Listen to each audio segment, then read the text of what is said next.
Good morning, everyone. Jim here, Liam here. Liam is a Anatolian Great Pyrenees mix, variation, variety, whatever you want to call it, who came in for our residency training program. He's almost 7 months of age, and he's got very strong, independent temperament. And what does that mean? Livestock guardians are just built a little bit different than just normal dogs. They have major responsibility that's been bred into their existence from the beginning to now to naturally protect and guard those that they love, okay? Doesn't mean they're mean or anything like that. They just tend to be able to protect those around them. He's like this. He is stubborn. He's, again, independent, so that's going to make him a little bit more resistant to training. Most of the livestock guardian dogs are like this. And what you have to do is be very positive, be strong, make sure you give the commands that you want him to do, and he has to do them. You try to praise as much as you can. You want to try to encourage him as much as he can be encouraged, but at the end of the day, he has to do what we ask him to do. We start that early in life, as early as 4 or 5 months of age. As I said, he's almost 7. He has done really well with his obedience. He knows his obedience. We actually, a couple of days ago, ran into our first roadblock. He'd been working, doing everything, and finally he decided he did not want to do a down command anymore. Did we freak out? No, it's no fun, but we expect that from time to time with certain temperaments of dogs, if you will. And he was there. What did we do? We just calmly worked it over. We didn't intimidate, dominate, break his spirit, but we just continued to move in the fashion that we needed to do to be his leader. Anyone who owns a dog like this needs to be the leader, needs to have obedience on as early as they can and become that leader of the pack that I always espouse. We're going to go through obedience here. We'll talk a little bit. I'm going to do my best to encourage him. He may be excited, he may not be, but he's going to do what we want. That has nothing to do with love. He comes in and enjoys us every night. It's just that working and having to, I think, rely on a leader instead of him potentially being the leader is what's at stake. And we just have to move through it, and one day he'll be happy for it, as long as you continue to be that leader. Okay, buddy, you ready? So, stubborn, loves to chew on things like most puppies do. Will do the sit. The down is something he's reluctant. The down, of course, is where he is the most submissive, as most all dogs are. But they have to do it. They need to learn it fast, because they can submit to you. I know I've talked too long. He's getting bored already. So we're going to start working. Let's see what happens. Hey, man, let's go. Attaboy, come on. Attaboy. So let's go is walking with us. We change speed, we change direction. Notice my tone of voice. Okay, man, let's go. Try to encourage him.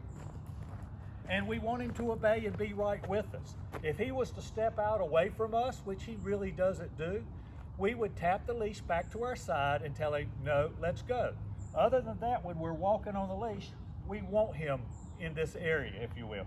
I got a loaded treat here. He's not gonna get it till he does something that I'm ready to give it to him for. But praise is a combination of words, touch, treat, toy, positive emotion. I try to couple or combine as many of those as I can when I'm doing obedience. But at the end of the day, and the reason I do that is so that each one of those, words, touch, treat, toy, positive emotion, have a powerful meaning to him, okay? So that one without the other isn't gonna matter, because he still associates one of those with all of those as we get enough repetitions in. Let's go. Attaboy, good boy.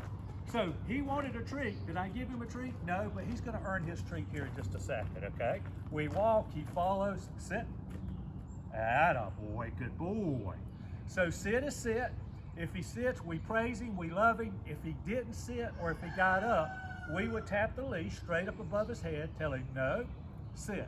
So many people in my one-on-ones and my residencies, they miss that. When I tap the leash, that's when I tell him no in the action of tapping. So when I bite or nip, he hears no, it starts giving power to our words again. So now he's there. I could break him. I could go to let's go. But now I'm getting ready to give him a treat because we're doing the prerequisite for the come command. What? Break. Boy, good boy. Notice how I step back. Good boy, he comes to me. My hand is right here. This will be for a break or come, okay? He didn't have to sit on break. He's free. He can never ever pull me again on a leash or jump on me, but when he got to me, I paid him. Now I use a treat a lot for that initial break command to encourage him to come to me. Again, my hands are here to let him understand this is where he goes. Hand here, he gets here, he may see something else and it distracts him, okay? But here's teaching him to focus. We're always positive, then we move on to something else. Let's go. So again, we walk, good boy. If he's a little slow, encourage him. Come on, buddy, let's go. Good boy. I never, ever, when I said on let's go, we bite the collar in the direction back to our hip, I very rarely bite when a dog's lagging behind. I try to encourage them to come up. Let's go. Let's see how we go. Come back. Come on, buddy. Place. Attaboy. If you notice the timing of that, good boy. If you notice the timing, as soon as he stepped on the bed, 4 feet, I praised him. He can do this easily for an hour and a half. As I say, he enjoys our family at night. He's been really good around our cats and of course our other dogs. They tempt him. He's just being a good boy. So he'll place, and then after a while, we'll let him out and just socialize. When I say place, he's there in the same room with us to begin with. Again, an hour and a half. If he was to get up off that place, in the beginning, I'd have a leash on him. I'd go, get him. Good boy. No, place. Good boy. Not great boy. If I had to provide a consequence, I'll always provide a praise at the end of the consequence if he did what we want, but it's not as good as if he did it right the first time. So you see, he's starting to settle in. He's just gonna chill. Used to be, we would try to chew on things. We give him chew toys, but he can't chew on the bed. He can't chew on anything we don't want him to chew on, okay?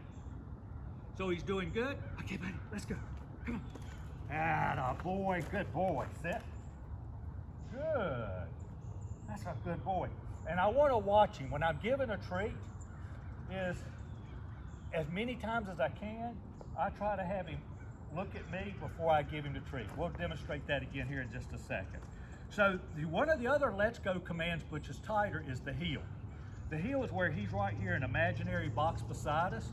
I tell him to heel, he walks right with me in this box, and then his job is when I stop to sit.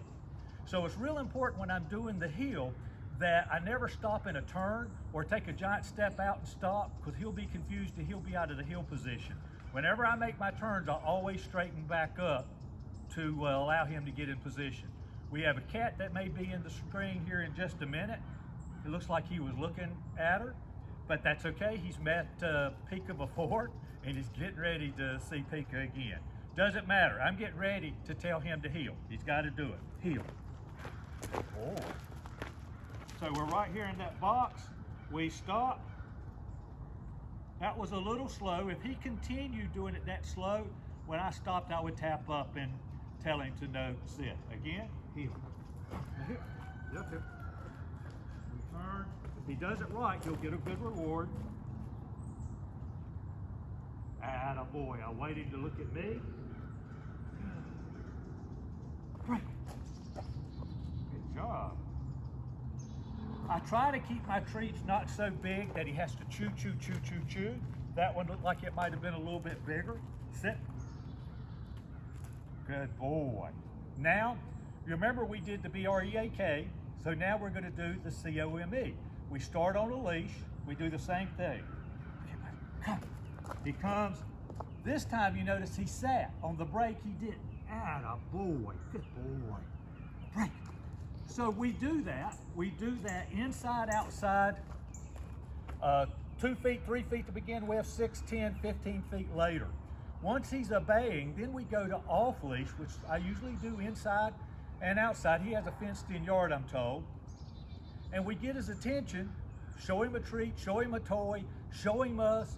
You see he wants to come to you and he starts coming. You take those few steps back, and then as you see he's committed, your hands go here, and you tell him to come while he's in the act of doing it. You're bridging happy thoughts with his head of coming to you with a command that hopefully if you do it enough, he'll carry with him forever. I'm gonna catch him off guard, down. Again, really slow, no, down, that would be my bite.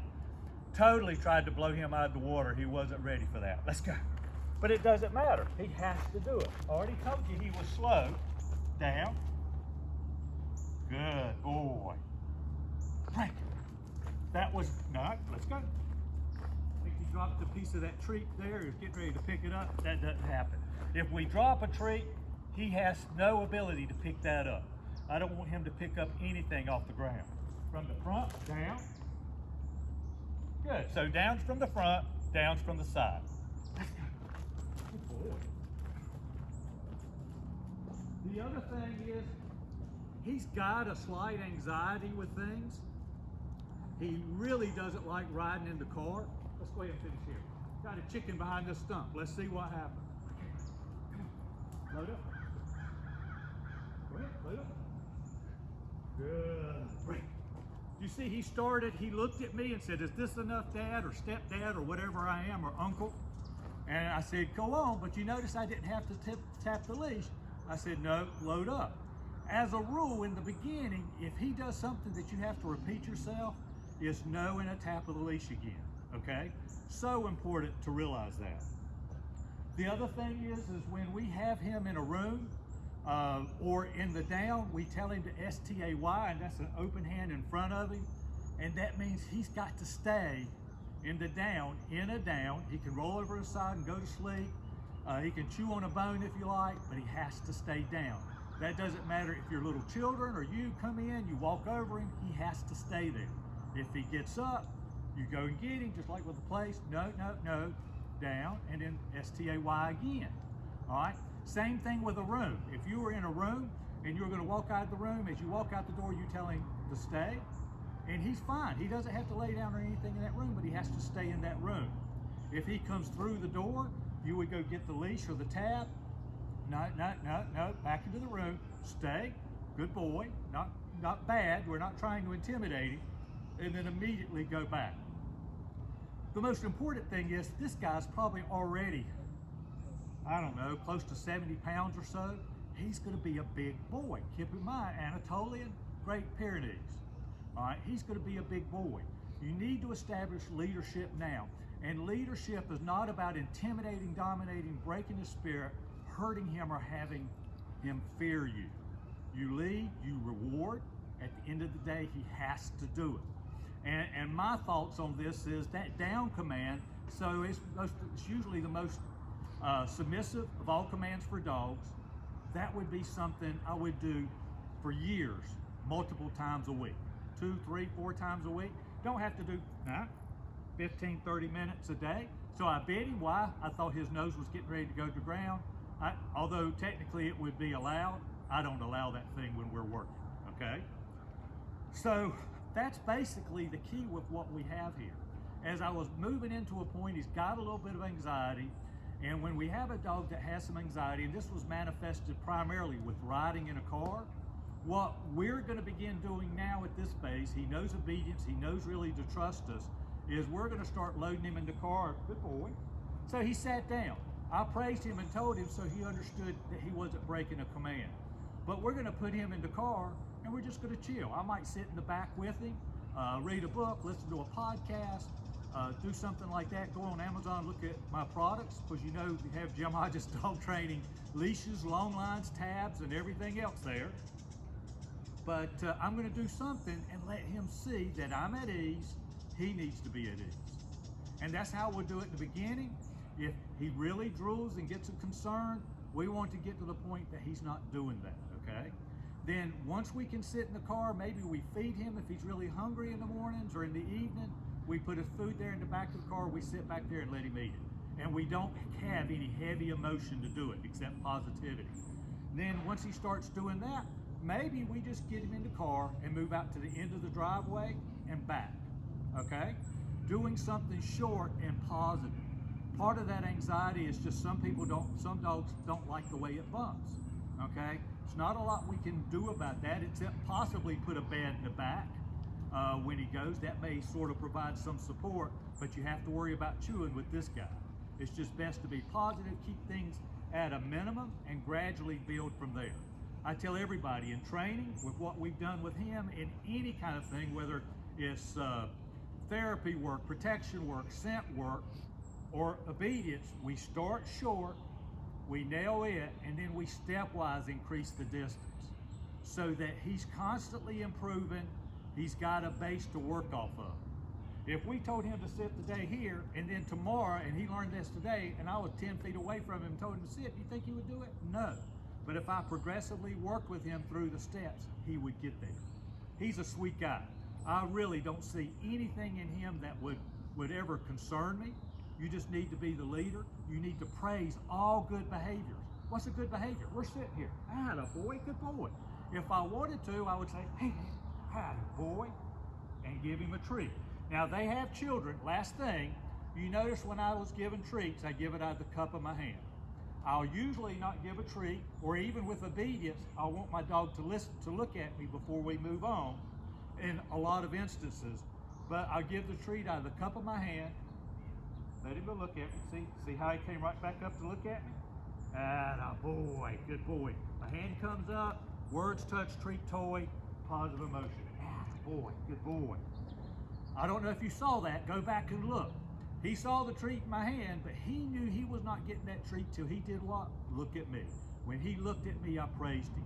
Anytime he looks at me while I'm working or living life, I'm gonna do my best to praise him. You're not gonna get it every time, but get him in the habit that he hears positive and comfortable things when he knocks eyes with you, when he matches eyes with you. We've had a little bit longer video. I've sort of been talking all over the place. I apologize. But there are a lot of things I wanted to touch base with Lliam here. Great boy, he's gonna grow up to be an even greater dog. I have livestock guardians. I ask my dogs to do something every once in a while. I don't do it on a daily basis. I am the leader. They know I'm the leader. I praise and reward, words, touch, treat, positive emotion with them at times, because I want them to always feel good. And a livestock guardian in my case is a dog that's pretty much outside 24/7. It is coyote season here, fox season, predator season here. They're really working right now. And you can see things are going on outside of our property here, but guess what? They don't go on our property here. I appreciate you so much. You know, anybody has a question, let me know. I'm here to answer them. I'll answer them by email, by phone, give me a call. My owners know to get hold of me, because I'm here forever with them. If forever means I'm gone, my right-hand associate, Rachel, will be here for them as well. We want you to have a positive experience. Believe it or not, the things that I teach, this is my belief, the things that I teach, once you learn these concepts of becoming the leader, the proper way to provide praise and consequence, you can do it with 80 to 90% of the dogs out there. Not all of them, but 80 to 90% of them. Thank you so much. Call me if you need me. God bless. Take care. Let's go.